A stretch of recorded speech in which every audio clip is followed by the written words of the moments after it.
Tommy, the floor is yours. Thank you. Todd Saloff, Post Media. You like the weather? It reminds me back home. I've just poured a cup of tea to warm me up. Something my mum would have done for me after that. So yeah, I love it. Tell me your thoughts on the game and climbing the standings.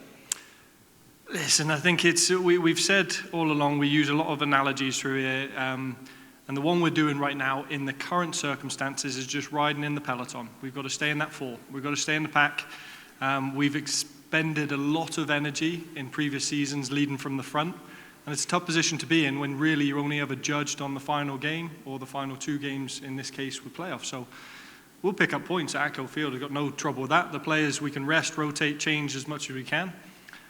But we're going to conserve our energy. So we're happy to keep winning. We're happy to keep being in the pack. And we'll be judged at the end. Are you disappointed with not so many fans in the stands as there could be at this point? Not really. It sounds like there's more. I think that's the thing we've had, whether it was at half capacity or 75 or full. There's a lot of noise being made here. I think people are just starting to understand that public events can be back in. I mean, and once people have come to these events, you know they're coming back for more. It's just come down, check it out. Things are safe and well, and we're in a good spot. So we'll get there. Thanks, Tommy. Conrad Krauser at Sportsnet 960. Unfortunately, we saw another injury in Dan Kaiser coming off the pitch limping. Can we say a little bit more about how the depth of this club is prevailing throughout the games? Yeah, I mean, this is a club that kicked off without a roof in our first game and floodlights in our first time when we needed to. We don't make excuses. We just get on with things. I think that's it. You know, Danny Kaiser, we're hoping it's, you know, a knee on knee. We don't know the extent of it yet, but I'm sure come Wednesday we'll put a team out that will compete against Pacific. That's just the nature of the beast, right? Games come thick and fast, so we've got to keep playing the guys. And we're seeing a little bit more flexible formations coming out when we saw the substitution of Karifi Yao coming in late in the game to kind of add a man to the back. Is that the way football is going now in the CPL, is having a little bit It's a great question, Conrad. I believe in tactical flexibility.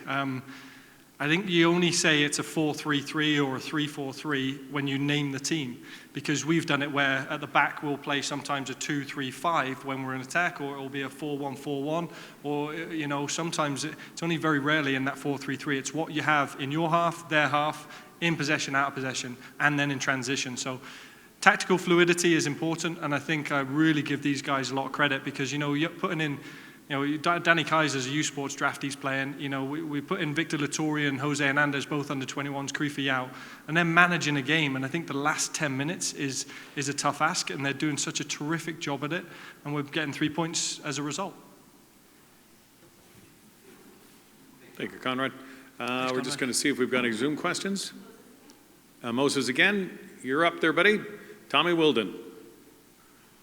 Thank you. Tommy, I have to say, defensively in that second half, are you proud of your boys knowing what they did, absorbing that pressure? You lost, I think, about 60% or a little bit more of that in Valour's favor, but you only allowed one shot. And I think, for me, that bodes well for a team knowing defensively how sound you are, especially in a game and weather and whatever happens to you down the road. It's good. It's changing the game plan. I mean, I haven't seen the stats yet, so I don't know what it is, but the only stat that really ever matters is the one that tells the scoreline. And I think I said this probably several press conferences. We can get carried away, but I think, you know, if we've only limited Valour to one shot, then that's good tactical play, because a good craftsman uses the tools they have available. And right now, we're not fully fit, you know, having to bring off, you know, Sergio as we did. Ben Fisk has joined us late, is not physically fit. Joe Mason's gone back-to-back 90-plus minutes. These guys are just getting minutes under the belt, and then we've got other players coming back in. So right now, once we get the goals, we'll find a way to win a football match. And that's where I'm pleased with the guys, that they can say, okay, you know what, if we're up, you're not scoring on us. And they shut the door, and credit to Marco and the centre-backs and the players in front of them. You always have the right superlatives when describing a goal or a moment or a player on your squad. Can you take me through that Mo Farsi goal? Because they had a shot of you on the camera, and you had this big grin on your face, like you couldn't even believe that. Can you take us through that? We were just talking because I thought we were very patient in our possession against Valour. Look, they're a terrific football team, and they were top of the table for a bit for a reason. What we wanted to do is just be patient and probe and find the gaps. And then I was turning to both Martin Nash and Leon and just said, look, we probably need to start unleashing a few runs in behind, especially on that side because the guy had just come in.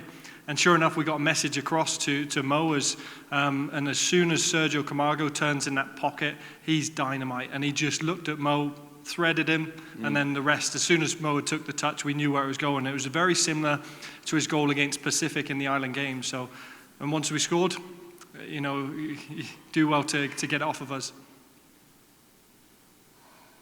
Thanks, Tommy. Congratulations once again. Appreciate that. Thank you. All right, Marty Thompson, the floor is yours, all yours. Rick, Tommy, just a quick one. I think it was something like 50% of your attacks went down the right-hand side, obviously Mo being a big part of that. Can you talk a little bit about how the ball just ended up kind of floating out there at times there today? Yeah, I think possession is what the opposition give you. So if they were given space on the right, we'll attack it. If you look at Jose Escalante when he jumps into it, I think they were trying to force it down more so on our right side and attack us on our left. And just as a result was no problem. If you're going to leave gaps like that, then we got there.